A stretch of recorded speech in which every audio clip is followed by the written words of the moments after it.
yo quisiera compartir con ustedes en esta horita sobre la divinidad para comprender cómo es que ellos trabajan, porque estamos mirando solamente como lo técnico, ¿cierto? Lo técnico, los nombres, que el hebreo, tal lenguaje, pero yo quiero que comprendamos más, porque el Juan 17:3, eso es lo que dice, que te conozcan a ti, que esa es la vida eterna. Entonces yo quiero que veamos cómo el Padre, el Hijo y el Espíritu Santo trabajan, ¿sí? Entonces quiero en esta hora compartir con ustedes y voy a requerir de su ayuda porque vamos a leer muchos textos. Vamos a empezar con un texto, un capítulo entero que está en Ezequiel. Vamos a Ezequiel capítulo 1. Ezequiel capítulo 1. Muchas conjeturas hay sobre este capítulo. Hay libros que se han escrito enseñando que este libro o este capítulo es una visión referente a la profecía de ovnis voladores u objetos voladores no identificados. Sí, hay un libro que fue hecho por un cristiano enseñando que Ezequiel 1 está hablando de objetos voladores no identificados, sí, que se llama Erich von Däniken. Lo llamó carruajes de los dioses, misterios no resueltos del pasado. Bueno, no es cristiano, perdón, es secular, pero él hablaba así, ¿no? Entonces hay muchas conjeturas sobre Ezequiel 1. Así que vamos a tratar de explicar esta visión que es como muy compleja, pero aquí hay una cosa en este capítulo muy interesante sobre los tres personajes del cielo, cómo es que obran. Así que vamos a empezar a leerlo, vamos a empezar a leer desde el 1. Ustedes me acompañan en la lectura ahí en silencio. Aconteció en el año 30, en el mes cuarto, a los 5 días del mes, que estando yo en medio de los cautivos junto al río Quebar, los cielos se abrieron y vi visiones de Dios. En el 5.º año de la deportación del rey Joaquín, a los 5 días del mes, vino palabra de Jehová al sacerdote Ezequiel, hijo de Buzi, en la tierra de los caldeos junto al río Quebar. Vino allí sobre él la mano de Jehová. Y miré, y he aquí venía del norte un viento tempestuoso y una gran nube, con un fuego envolvente, y alrededor de él un resplandor, y en medio del fuego algo que parecía como bronce refulgente, y en medio de ella la figura de 4 seres vivientes. Y esta era su apariencia, había en ellos semejanza de hombre, cada uno tenía 4 caras, 4 alas, y los pies de ellos eran derechos, y la planta de sus pies como planta de pie de becerro, y centelleaban a manera de bronce muy bruñido. Debajo de sus alas a sus 4 lados tenían manos de hombre, y sus caras y sus alas por los 4 lados. Con las alas se juntaban el uno al otro, no se volvían cuando andaban, sino que cada uno caminaba derecho hacia adelante.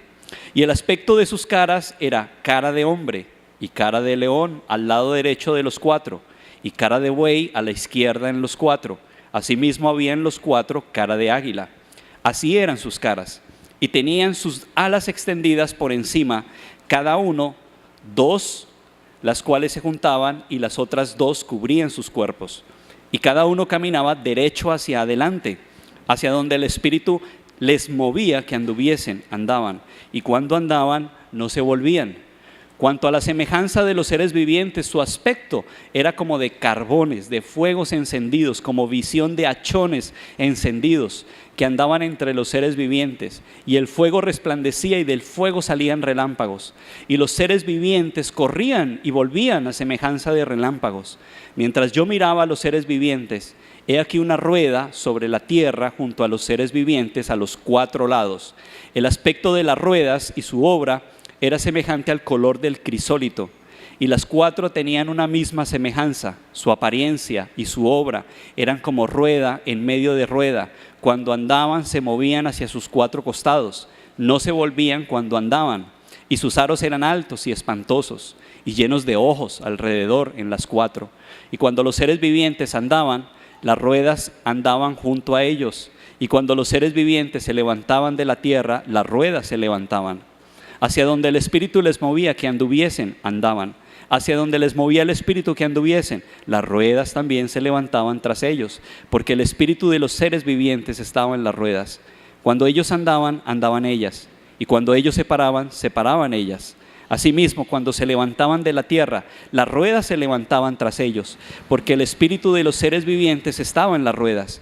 Y sobre las cabezas de los seres vivientes aparecía una expansión a manera de cristal, maravilloso, extendido encima sobre sus cabezas. Y debajo de la expansión, las alas de ellos estaban derechas, extendiéndose la una hacia la otra, y cada uno tenía 2 alas que cubrían su cuerpo. Y oí el sonido de sus alas, cuando andaban, como sonido de muchas aguas, como la voz del Omnipotente, como ruido de muchedumbre, como el ruido de un ejército.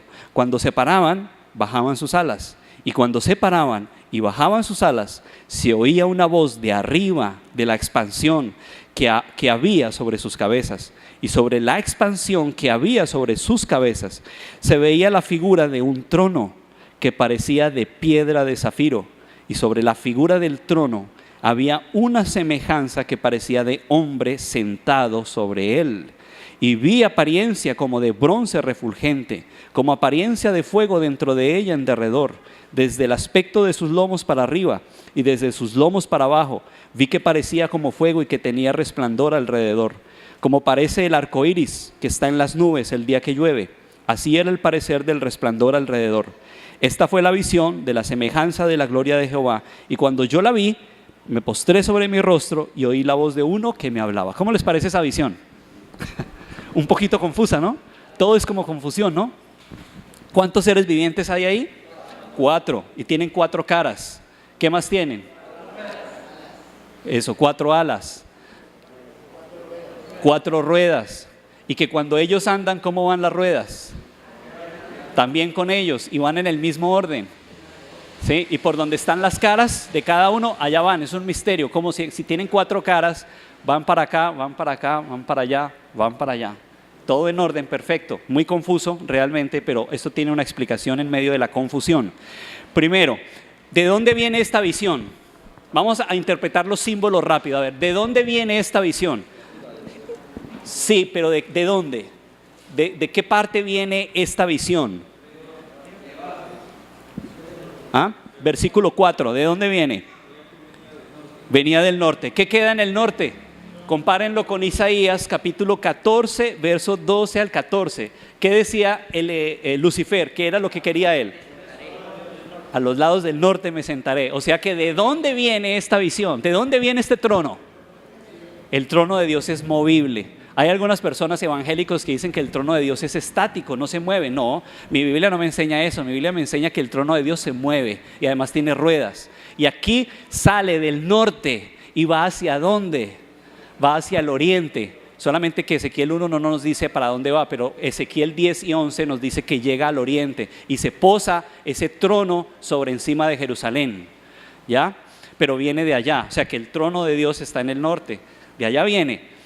Ahora, ¿qué representa en la Biblia viento y fuego? Porque acá todo lo que ustedes vieron, ahí dice que era un viento tempestuoso, y dice, y una gran nube con un fuego envolvente, o sea que hay viento, hay nube y hay fuego. ¿Qué representa en la Biblia viento y fuego? Vamos a leer Salmos 104, versos 3 y 4. ¿Qué son nubes, vientos y fuego según este texto? Ángeles, muy bien, son ángeles. Esos son ángeles, eso. Cuando dice que viene en medio, esa visión, en medio de un viento, en medio de nubes y en medio de fuego. O sea que ese trono viene ¿con quién? Con ángeles, viene con ángeles, ¿ok? Salmo 68, 17. Salmo 68, verso 17. Dice, los carros de Dios se cuentan por veintenas de millares de millares. El Señor viene del Sinaí a su santuario. ¿Cómo son los carros del Señor? Millares de millares. ¿Cuáles son esos carros en que Él viene? Los ángeles. ¿Se acuerdan de Eliseo? 20,000. ¿Cómo dice su versión? Es 20,000. En Segunda de Reyes, ¿se acuerdan? Que Eliseo le abrió los ojos ¿a quién? Para que viera ¿a quién? Giezi. ¿Y qué fue lo que vio cuando se abrió los ojos? Carros de fuego en el cielo. O sea, no estaban solos, eran carros de fuego, eran ángeles que estaban ahí. Entonces el viento, fuego, nubes, esa es representación de ángeles. ¿Ok? Ahora, son 4 seres vivientes. Estos seres vivientes, ¿quiénes son? Ezequiel 10. Vamos a leer Ezequiel 10. ¿Qué ¿qué son estos 4 seres vivientes? Ezequiel, a ver, un momentico, confirmo. 10:20, ¿quién me ayuda a leer? ¿Qué representan estos 4 seres vivientes? 10:20.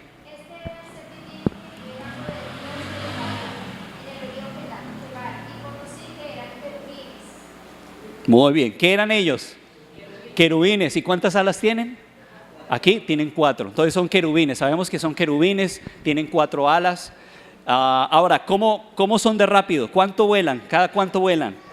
Rápido, ¿no? Ezequiel 1, el verso 13, el verso 14, especialmente 15. Y los seres vivientes corrían y volvían a semejanza de relámpagos. O sea que vuelan a una velocidad impresionante. Rompe la velocidad de la luz, yo creo, ¿no es cierto? Claro, mucho más, mucho más. La hermana White dice así: como mensajeros de Dios, iban y volvían a semejanza de relámpagos.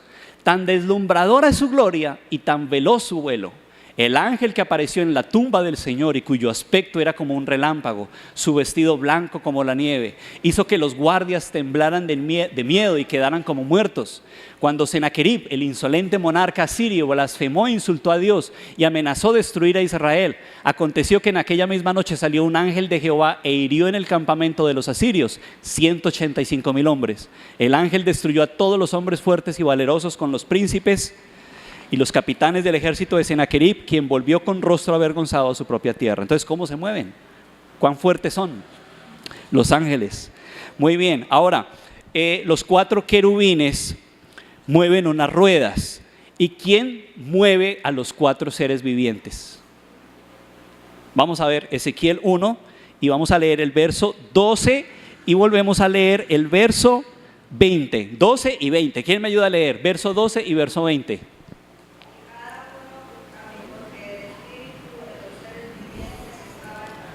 Gracias. Entonces, ¿quién movía esos ángeles? El Espíritu movía a esos seres vivientes. La hermana White menciona así: había ruedas dentro de las ruedas, en un arreglo tan complicado que a primera vista le parecía a Ezequiel que era todo confuso.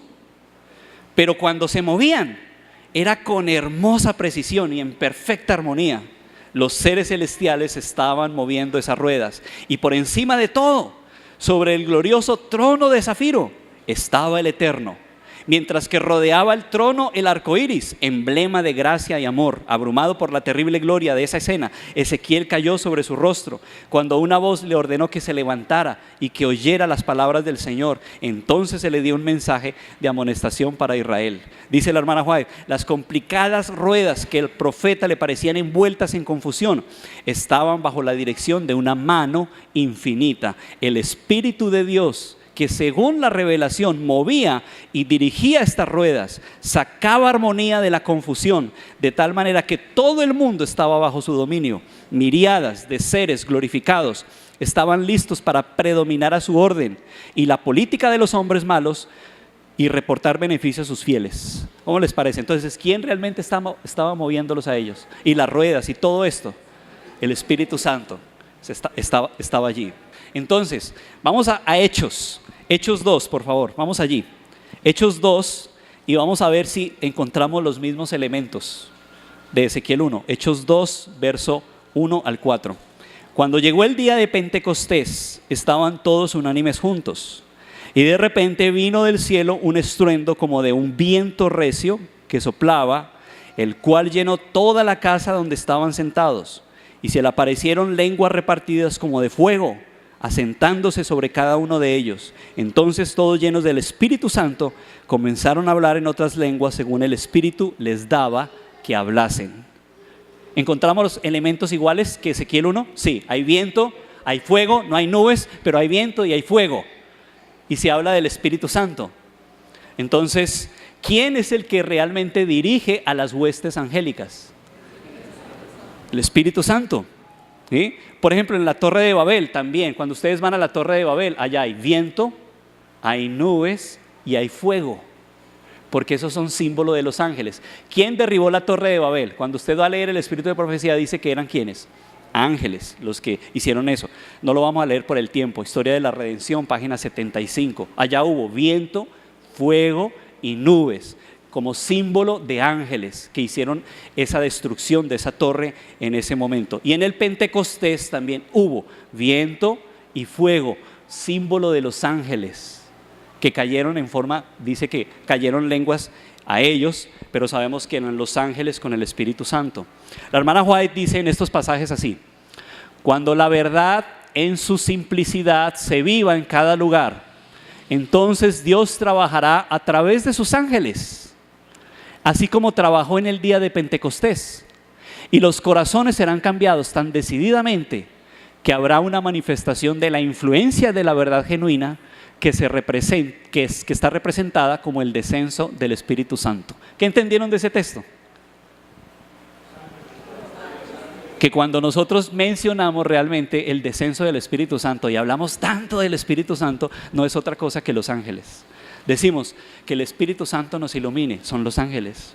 Cuando decimos que el Espíritu Santo nos cuide, nos ayude, nos dé sabiduría, son los ángeles. ¿Sí? Claro, sí, así es. En este otro texto dice: cuando los ángeles del cielo vengan entre nosotros y obren mediante los instrumentos humanos, entonces habrá conversiones firmes y sustanciales en forma parecida a las conversiones que ocurrieron en el día de Pentecostés.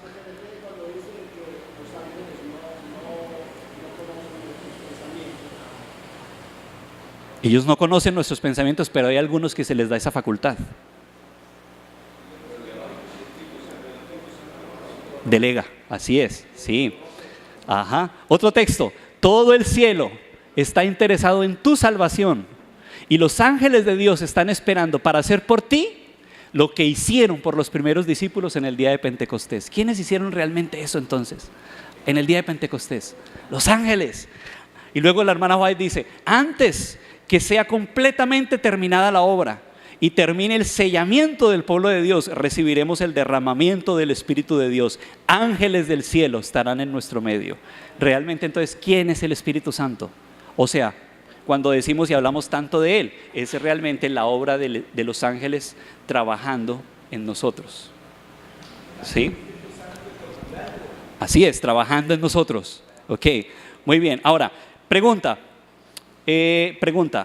¿cómo Jesús hacía los milagros? Muy bien, así es, vamos a corroborarlo. Miren, este pasaje me gusta, es muy interesante. Deseado 117, párrafo 1. Los ángeles de Dios pasan siempre de la tierra al cielo y del cielo a la tierra. Los milagros de Cristo en favor de los afligidos y dolientes fueron realizados por el poder de Dios mediante el ministerio de los ángeles. ¿Cómo fueron realizados los milagros del Señor? Poder de Dios mediante el ministerio ¿de quién? De los ángeles. Y es por medio de Cristo, por el ministerio de sus mensajeros celestiales, como nos llega toda bendición de Dios. Entonces, toda bendición de Dios nos llega a través de ¿quién? Al revestirse de la humanidad, nuestro Salvador une sus intereses con los de los caídos, hijos e hijas de Adán, mientras que por su divinidad se aferra al trono de Dios, y así es Cristo el medio de comunicación de los hombres con Dios y de Dios con los hombres. Entonces es interesante que todo milagro Jesús lo hacía a través de los ángeles. Vamos a ver ejemplos, rápido. Un ejemplo: el fariseo y el publicano. El fariseo y el publicano. Ya no hizo milagros, ¿no? Pero en la parábola del fariseo y el publicano sabemos cuál era la actitud de los dos. La hermana White, refiriéndose al fariseo y al publicano, tiene un detalle interesante en Palabras de Vida. Dice: el Espíritu Santo no podía obrar en él, o sea, en él, este es el fariseo. Su alma estaba revestida de una armadura de justicia propia, que no podía ser atravesada por los aguzados y bien dirigidos dardos de Dios arrojados por manos angélicas. Cristo puede salvar únicamente al que reconoce que es pecador. Entonces, el Espíritu Santo está acá, pero ¿quién es el que realmente obra en el corazón de las personas? Los ángeles. Son los ángeles. Centurión, que dijo el hermano Faustino. Claro, yo tengo ese ejemplo acá, el centurión. El centurión es bien interesante porque él entendió cómo trabaja la divinidad. Él entendió cómo trabaja la divinidad porque él expresó esto. Vamos a Mateo rápido, Mateo 8. Eso es. Mateo 8, versos 5 al 10, un momentico, Mateo 8, cuando dice 8, 5 al 10. Él respondió el cinturón y dijo: Señor, yo no soy digno de que entres bajo mi techo, solamente di la palabra y mi criado sanará, porque también yo soy hombre bajo autoridad y tengo bajo mis órdenes soldados, y digo a este: ve y va, y al otro: ven y viene, y a mi siervo: haz esto, y lo hace. Al oírlo, Jesús se maravilló y dijo a los que seguían: de cierto os digo que ni aún en Israel he hallado tanta fe. ¿Por qué dijo esas palabras? Porque es que este hombre sí entendió cómo trabaja la divinidad. Él dijo: no, usted no necesita que entre en mi casa, solamente diga la palabra y alguien va y hace el sanamiento. Usted no necesita ir. Así es. Y entonces la hermana White dice así: como represento el poder de Roma y mis soldados reconocen mi autoridad como suprema, así tú representas el poder de Dios infinito y todas las cosas creadas obedecen tu palabra. Puedes ordenar a la enfermedad que se aleje y te obedecerá.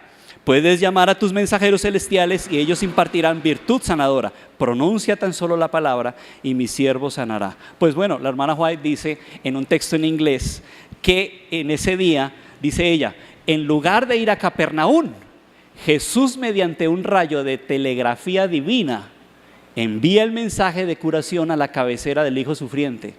Despide al suplicante que con inefable gratitud y perfecta fe en las palabras del Salvador vuelve sus pasos a casa con una paz y una alegría que nunca antes había sentido. Entonces, ¿cómo es la expresión que ella usa? Jesús, mediante un rayo de telegrafía divina, envió el mensaje y él no tuvo necesidad de ir. Y en otra declaración ella dice: y el poder de las palabras del Redentor destella como de un rayo desde Caná hasta Cafarnaún, y el niño es sanado. Entonces, realmente, ¿quién hizo esa labor? Los ángeles. Este pasaje dice: mediante el ministerio de los ángeles, miren, mediante el ministerio de los ángeles, el Espíritu Santo puede obrar en la mente y el corazón del ser humano y atraerlo a Cristo. Entonces, muchas veces decimos: Espíritu Santo, ayuda, pero no sabemos cómo obra. Él no viene, sino que Él delega responsabilidad. Él delega responsabilidad. Y si alguien está orando por el Espíritu Santo, Él no vaya, sino que manda ciertos ángeles a esa persona para que lo ayuden, para que... ¿Saben ustedes? Los ángeles buenos y malos tienen un poder que se llama espíritu. ¿Sí sabían? Porque en Apocalipsis dice el espíritu de los demonios. Esos son ángeles. Entonces ellos tienen un poder que se llama espíritu, tanto los buenos como los malos. Es una influencia que ellos botan sobre la mente, influencian la mente. Cuando decimos que alguien está hechizado, que está fascinado, por ejemplo, cuando hablamos tanto del noviazgo, que no prestan atención a los consejos, uno dice que está infatuado. Infatuado es hechizado, realmente. Y la hermana White usa expresiones literales para decir que cuando las personas están influenciadas por el enemigo están hechizadas, porque realmente es un hechizo, es un poder que ellos tienen, que trabaja en la mente, y una persona no, por más que intente, no ve la realidad, no ve la verdad, porque está influenciado, ¿sí? Aún, ustedes saben que las batallas entre ellos son literales, ¿cierto? Saben eso, ¿no? Son literales. Y cuando una persona no ora, la hermana White dice que al menos los ángeles malos vienen, pero los ángeles buenos hacen un cerco para que ese poder que ellos tienen no influya totalmente en esa persona, para no soltarla, repeler la influencia de ella, sí. Ahora dice Joyas 3, el espíritu refrenador de Dios se está retirando ahora mismo del mundo. ¿Qué está haciendo el Espíritu Santo? Los huracanes, las tormentas, las tempestades, incendios, inundaciones, desastres por tierra, por mar, se siguen en rápida sucesión. La ciencia procura explicar esto. Menudean en derredor las señales que nos dicen que se acerca el Hijo de Dios, pero son atribuidas menos a lo verdadero. Los hombres no pueden discernir a los ángeles que como centinelas refrenan los cuatro vientos para que no soplen hasta que estén sellados los siervos de Dios. Pero cuando Dios ordene a sus ángeles que suelten los vientos, habrá una escena de contienda que ninguna pluma podrá describir. Entonces, ¿qué significa el retirarse del Espíritu Santo? ¿Qué es realmente retirarse del Espíritu Santo? Los ángeles dejan de influenciar en cierta clase de personas, naciones, autoridades, personas, grupos. Eso significa realmente. Ahora, miren este ejemplo que voy a colocar. Hay hermanos que critican el espíritu de profecía porque encuentran contradicciones. Por ejemplo, en la Biblia dice un verso, no, y Dios hizo esto. Vamos a la hermana White, y la hermana White dice que el que hizo esto no fue Dios, sino fue otra persona. Y entonces, esas son las contradicciones que ustedes encuentran regadas por internet y dicen, ¿sí ve? ¿Sí ve? La hermana White es una falsa profeta porque dice la Biblia que Dios hizo esto, pero realmente mire lo que ella dice. Entonces hay que saber entender cómo es que actúa la divinidad. Ellos no entienden cómo es que actúa la divinidad. Dios no va a ir directamente a trabajar, el Espíritu Santo no va a ir directamente a hacer ese trabajo, ni Jesús va a hacerlo. Ellos tienen sus comisionados, ellos saben cómo liderar. Por ejemplo, miren acá, vamos a ver este ejemplo. Génesis 4, versos 6 y 7. A ver, ¿quién me ayuda a leer rápido? Génesis 4, versos 6 y 7. Dice, Jehová dijo a Caín. ¿Quién le dijo entonces a Caín esas palabras? ¿Por qué te has ensañado y por qué ha decaído tu semblante? ¿Qué dice la hermana Juay? Se airó con el Señor y con su hermano. Dios estuvo dispuesto a enviar a un ángel para que conversara con él. Este le preguntó por qué estaba enojado y le informó que si oraba bien y seguía las indicaciones que Dios le había dado, el Señor lo aceptaría y apreciaría su ofrenda. ¿Cómo les parece? Pero la Biblia dice que fue Dios, pero la hermana Juay dice que ¿quién fue? Un ángel. Entonces hay contradicción ahí. No, hermanos, hay que saber entender. La hermana Juan no está contradiciendo la Biblia, es la manera como la divinidad trabaja. Otro ejemplo, Enoc, Génesis 5:24, dice, caminó pues Enoc con Dios y desapareció porque se lo llevó ¿quién? Mire qué dice la hermana Juan, Dios no permitiría que Enoc muriera como otros hombres, sino que envió a sus ángeles para llevarlo al cielo sin ver la muerte. Ahora, Noé, ¿quién cerró la puerta del arca? Su creador. Otros, con frenético temor, extendían las manos hacia el arca y rogaban que se los dejara entrar, pero eso era imposible. Dios había cerrado la puerta, la única entrada, y dejó a Noé adentro y a los impíos afuera. Solo él podía abrir la puerta. Eso es en la 70. En la 68, 2 páginas atrás, dice, la mofadora multitud vio un ángel que descendió del cielo revestido de un resplandor semejante al de un relámpago. Cerró la maciza puerta exterior y emprendió de nuevo su viaje rumbo al cielo. Hay que saber entender cómo es que trabaja la divinidad. Hay una armonía. Sí, Señor, no es que la hermana Juárez fue una falsa profeta y se contradijo, tenemos que saber entender. Por ejemplo, cuando Ismael lo expulsaron de la casa, un ejemplo rápido, Génesis 21, cuando Ismael fue expulsado de la casa, Génesis capítulo 21, verso 9 al 13, y vio Sara que el hijo de Agar, la egipcia, el cual ésta le había dado a luz a Abraham, se burlaba de su hijo Isaac. Por tanto dijo Abraham, echa a esta sierva y a su hijo, porque el hijo de esta sierva no ha de heredar con Isaac mi hijo. Este dicho pareció grave en gran manera a Abraham a causa de su hijo. Entonces dijo Dios a Abraham, no te parezca grave a causa del muchacho y de tu sierva en todo lo que te dijere Sara, oye su voz, porque en Isaac te será llamada descendencia, y también del hijo de la sierva haré una nación, porque es tu descendencia. Eso lo dijo ¿quién ahí? Jehová. ¿Qué dice la hermana White? Mediante un santo ángel el Señor le ordenó que accediera a la petición de Sara. Entonces, ¿quién fue? Pero dice la Biblia que era ¿quién? Dios. ¿Se acuerdan cuando Moisés venía de Madián y un ángel se le presentó enfrente? Para destruir a su hijo. ¿Y por qué lo iba a destruir? Éxodo 4:24, por favor, Éxodo 4:24. Y aconteció en el camino que en una posada Jehová le salió al encuentro y quiso matarlo. La Biblia dice que era Jehová que quiso matarlo. La hermana White dice, mientras se alejaba de Madián, Moisés tuvo una terrible y sorprendente manifestación del desagrado del Señor. Se le apareció un ángel en forma amenazadora, como si fuera a destruirlo inmediatamente. No le dio ninguna explicación, pero Moisés recordó que había desdeñado uno de los requerimientos de Dios y, cediendo a la persuasión de su esposa, había dejado de cumplir el rito de la circuncisión en su hijo menor. No había cumplido con la condición que podía dar a su hijo el derecho a recibir las bendiciones del pacto de Dios con Israel, y tal descuido de parte del jefe elegido no podía menos que menoscabar ante el pueblo la fuerza de los preceptos divinos. Entonces ahí dice que fue ¿quién? Los ángeles. Muy bien, y así, hermanos, tengo ejemplos, las plagas de Egipto, ¿Quiénes son los que derraman las plagas? Bueno, los carros de Faraón, por ejemplo, la Biblia, ese es interesante. En Éxodo 14, 24, dice la Biblia, Éxodo 14, 24, y aconteció a la vigilia de la mañana, que Jehová miró el campamento de los egipcios desde la columna de fuego y nube, y trastornó el campamento de los egipcios y quitó las ruedas de sus carros, y los trastornó gravemente. ¿Quién hizo eso? Pero aquí dice, en Historia de la Redención, que fueron ángeles. Estos se aventuraron a entrar en el camino que Dios había preparado para su pueblo, y los ángeles de Dios se infiltraron en medio de su ejército y sacaron las ruedas de los carros. Ahí está. Entonces, ¿quién hizo esa labor? Los ángeles. Los muros de Jericó, ya sabemos, dice la Biblia que fue Dios, pero fueron ángeles.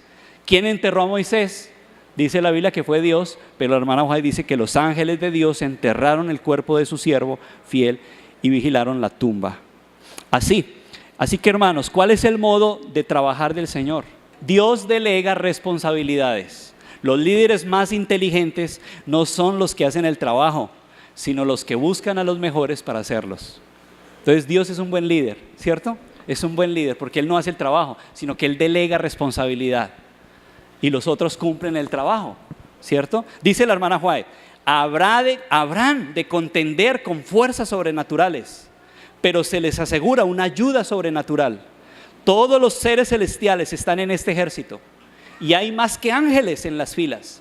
El Espíritu Santo, el representante del capitán de la hueste del Señor, baja a dirigir la batalla. Nuestras flaquezas pueden ser muchas, graves nuestros errores, nuestros pecados, pero la gracia de Dios es para todos los que contritos la pidan. El poder de la omnipotencia está listo para orar en favor de los que confían en Dios. Hermanos, conclusión, ¿qué sacamos de Ezequiel 1? Leímos todo ese capítulo, ¿qué tenemos que extractar de ahí? Mucha confusión, pero en medio de la confusión hay orden, porque ¿quién los dirige a ellos?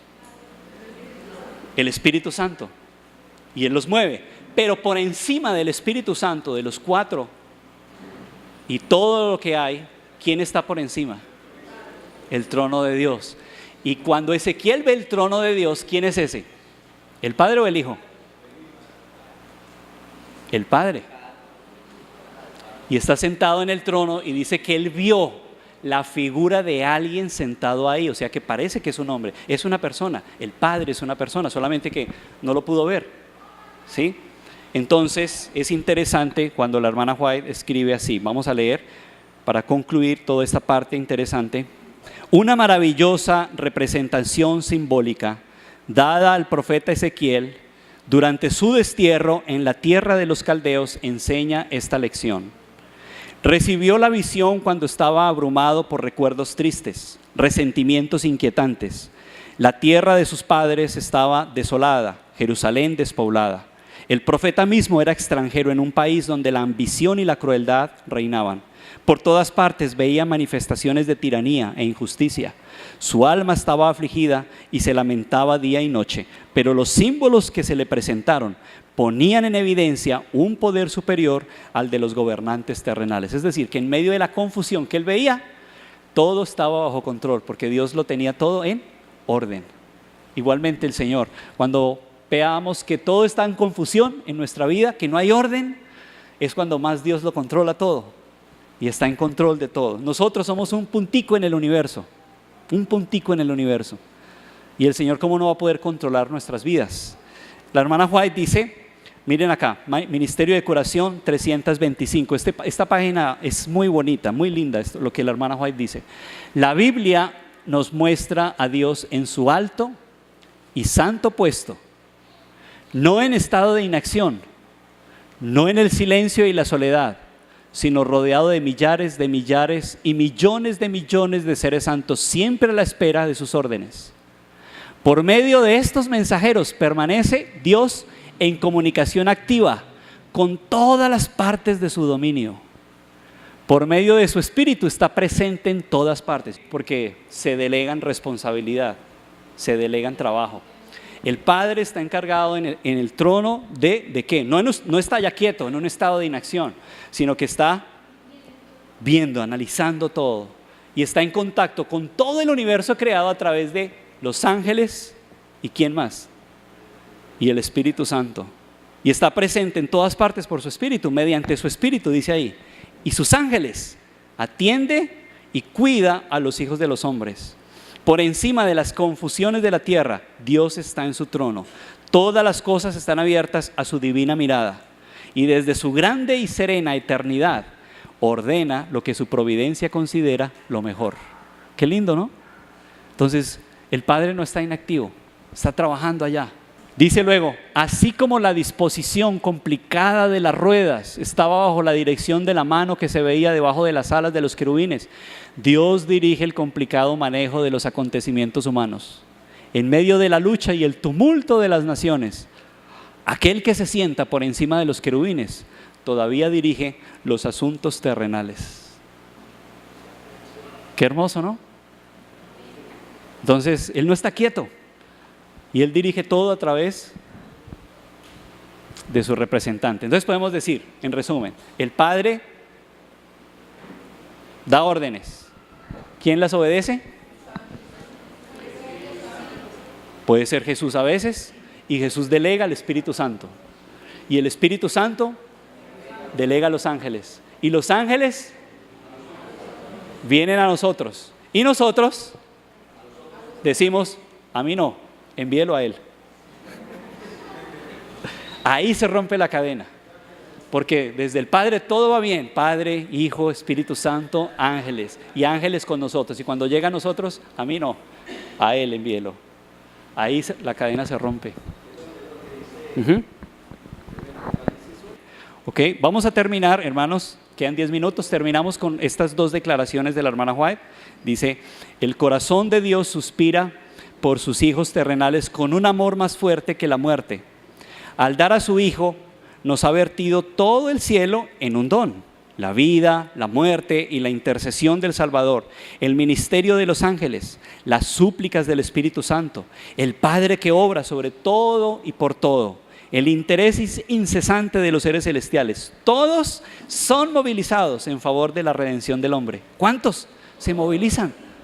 Todos, ve, ahí está la cadena, en favor de la redención del hombre. Todo el cielo. Oh, contemplemos el sacrificio asombroso que fue hecho para nuestro beneficio. Procuremos apreciar el trabajo y la energía que el cielo consagra a rescatar al perdido y hacerlo volver a la casa de su Padre. Jamás podrán haberse puesto en acción motivos más fuertes y energías más poderosas. ¿Acaso los grandiosos galardones por el bien hacer, el disfrute del cielo, la compañía de los ángeles, la comunión y el amor de Dios y de su Hijo, la elevación y el acrecentimiento de todas nuestras facultades por las edades eternas, no son incentivos y estímulos poderosos que nos instan a dedicar a nuestro Creador y Salvador el amante servicio de nuestro corazón? Entonces, ¿cuánto ha hecho el Señor por nosotros? Y lo sigue haciendo, ¿no? Entonces, cuando oremos por fe, ¿quién va a venir realmente a darnos fe? Ángeles. Cuando pidamos protección, ¿quién realmente es el que va a venir? Cuando pidamos por el Espíritu Santo, sabiduría, ¿quién realmente es el que viene? Los ángeles. ¿Sí? El Señor nos ayude, les bendiga, y que ojalá pues esto que hemos estudiado nos anime para entender mejor cómo es que obra la divinidad.